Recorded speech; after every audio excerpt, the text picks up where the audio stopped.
mi em sembla que hi ha dues maneres d'entendre l'educació.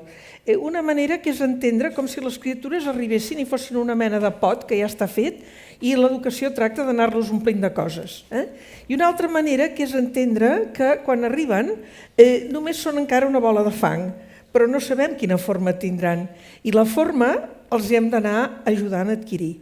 Evidentment, a mesura que passa el temps, la forma va sent més construïda i, per tant, en les etapes ja de secundària, de batxillerat, és més important allò que posem a dintre d'aquell pot.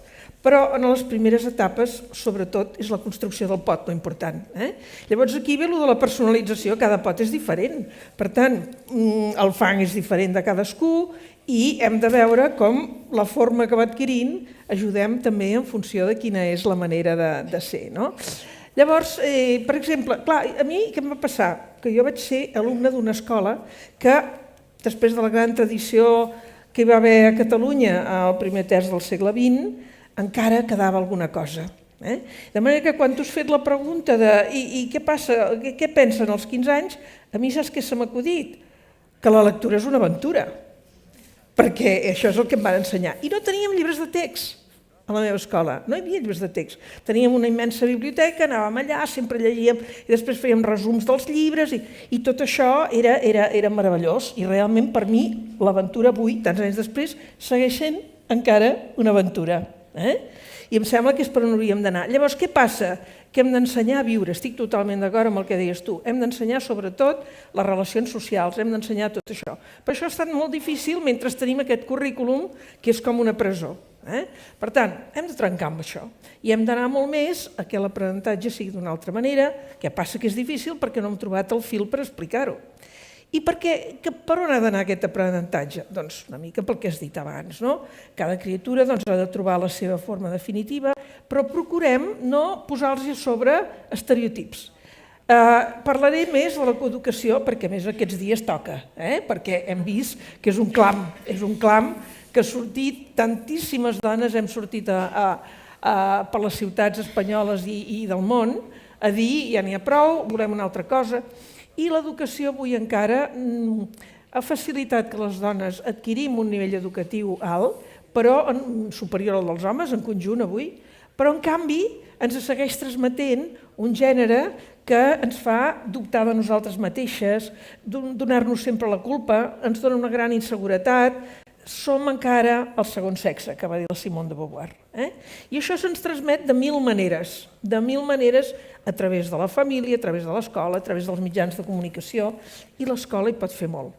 Però què ha de fer? Per exemple, canviar els llibres de text o canviar els contes infantils, canviar moltíssimes coses, perquè encara avui en els llibres de text resulta que, segons l'últim estudi que s'ha fet, per exemple, en els llibres de text de ciències socials apareixen un 7% de figures femenines.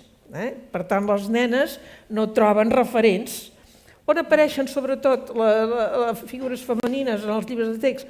En els d'anglès i llibres estrangers, perquè s'ha de presentar a la mare fent el dinar i s'ha de presentar cuidant a la criatura, i això, és a dir, la figura tradicional, apareixen les dones en un 35%. Però clar, allò dient, però la mare és la que fa això i per tant deixant clar el de sempre.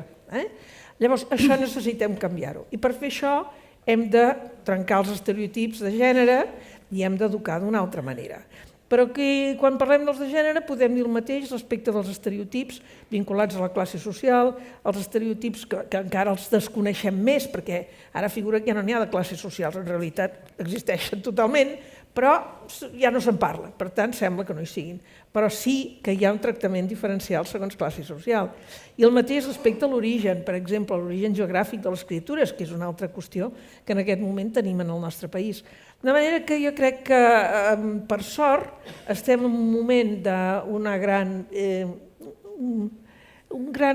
voluntat de canvi de l'educació a Catalunya, que sorgeix de les escoles, no de totes, però de moltes escoles, i que anirà en el sentit de deixar de banda el currículum tal com s'ha practicat durant molts anys i trobar una altra forma d'educar, una forma d'educar que vagi més a través de les emocions, de l'estímul personal, de trencar els estereotips, i tot això serà efectivament un molt bon escenari per abordar aquestes qüestions d'educar en la igualtat, d'educar en la igualtat de gènere, d'educar en la igualtat que oblidi els orígens socials, els orígens de tot tipus, i fer un tipus de cultura més de síntesi de moltes coses, que vagi per tothom.